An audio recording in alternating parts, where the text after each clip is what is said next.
Hi friends, welcome back to our channel. நம்ம இன்றைக்கி என்ன வீடியோன்னு பார்த்தீங்கன்னா, நம்ம வீட்டு கிச்சன் சிங்க்கில் நைட்டில் பார்த்தீங்கன்னா நிறைய கரப்பாம்பூச்சி தொல்லை இருக்கும். நாம் எவ்வளோதான் சுத்தமாக வச்சுருந்தாலும் இந்த கரப்பாம்பூச்சி தொல்லை நம்மளை விடவே விடாது. அதனால் இதை எப்படி நாம் கரப்பாம்பூச்சி வராமல் தடுக்கலான்னு தான் பார்க்க போகிறோம். அதுக்கு வெங்காயத்தோல் இல்லைன்னா லெமனை ரெண்டாக கட் பண்ணி அதில் சிங்கில் நல்லா அப்ளை பண்ணி விட்டுட்டோம்னா கரப்பாம்பூச்சி தொல்லை இருக்காது. நீங்கள் இதை ட்ரை பண்ணி பாருங்கள். நான் ட்ரை பண்ணிவிட்டேன். எங்கள் வீட்டு கிச்சனில் இப்போது கரப்பாம்பூச்சி தொல்லையெல்லாம் இல்லை. அந்த சிங்க் வழியாக எப்படினாலுமே அது உள்ளே வந்துடுது. நான் இப்போ இந்த மாதிரி பண்ணுறதுலேருந்து அது வழியாக வர்றதில்லை. நீங்களும் ட்ரை பண்ணி பாருங்கள்.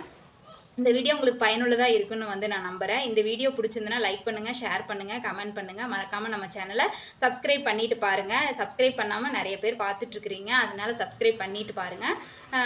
அடுத்து இன்னொரு இன்ட்ரெஸ்டிங் வீடியோவில் உங்களை மீட் பண்ணுறேன். தேங்க்யூ.